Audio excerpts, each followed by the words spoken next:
Hello friends! Do you have a pet? Have you had it for a long time? Maybe it's time to take a closer look at it. What if it's not who you think it is? Yes, these things actually happened, and it's not even a plot for a thriller or a science fiction movie, but a true story.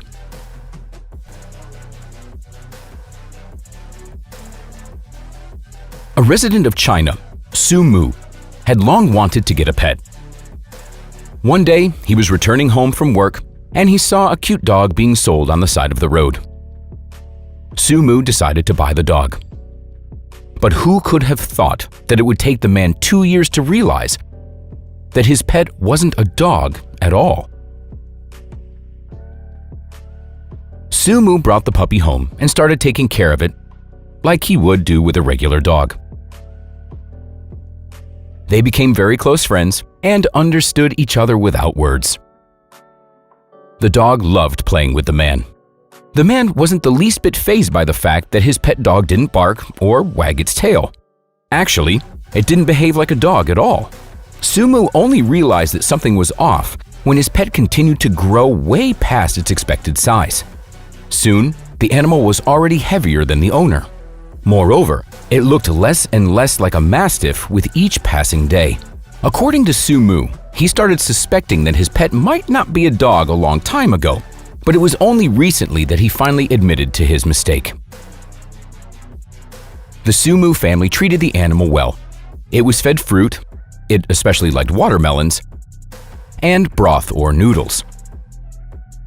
But eventually, it became obvious that it was actually a bear.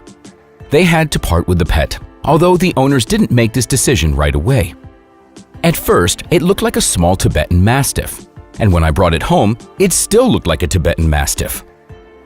But it kept growing and started to look more and more like a black bear. I'm afraid of bears, but it lived with me for 2 years. When we realized that it was a black bear, we were afraid to set it free because we thought it wouldn't survive in the wild, but we also feared that it could hurt one of us one day. So we continued to feed it fruit and take care of it. Su Mu contacted a zoo and offered to give them the bear. And that's when things got difficult.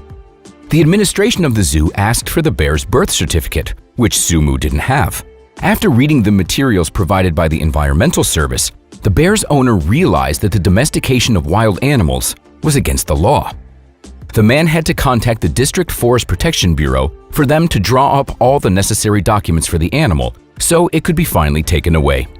When the specialist from the bureau came to pick up the animal, it could no longer be mistaken for a mastiff. Its height at the withers was about 1 meter, and it weighed about 200 kilograms. The fact that the bear was in good health played in favor of Su Mu.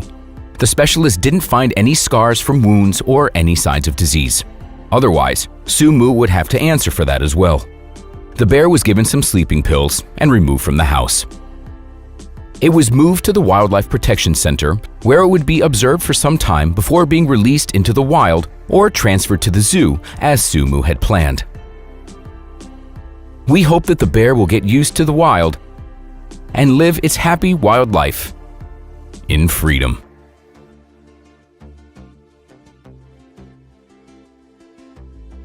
And our next story is no less amazing.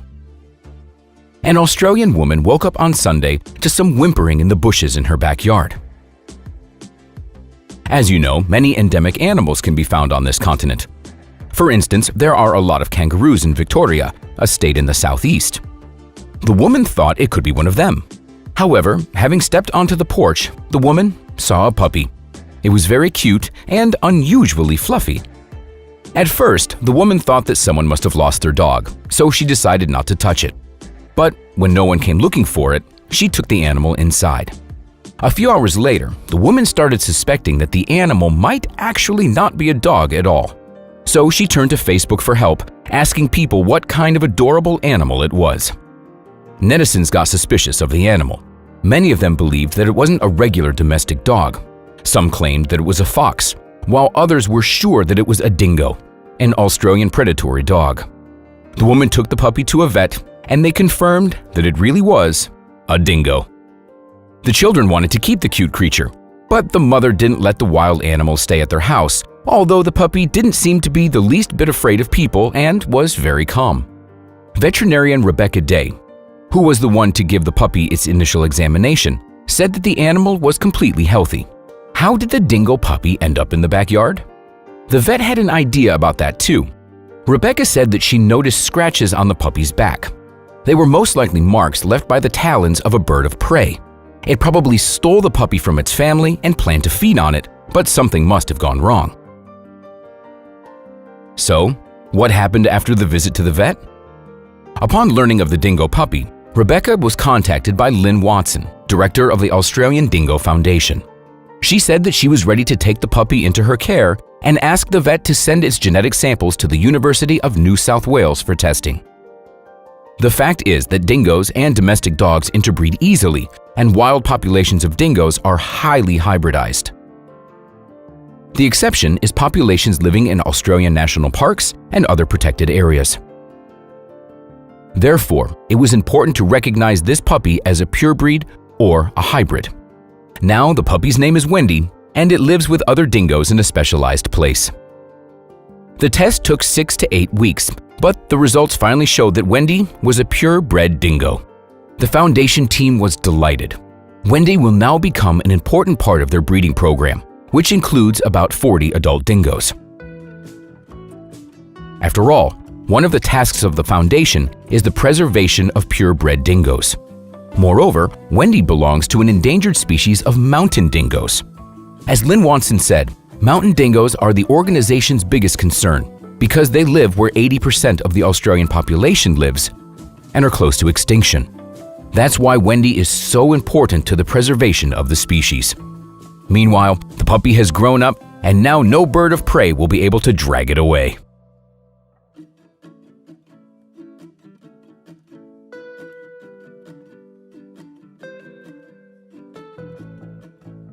And that's all for today, friends. Share your thoughts about this episode in the comments. Be sure to hit the like button, share it with your friends, and we'll see you next time.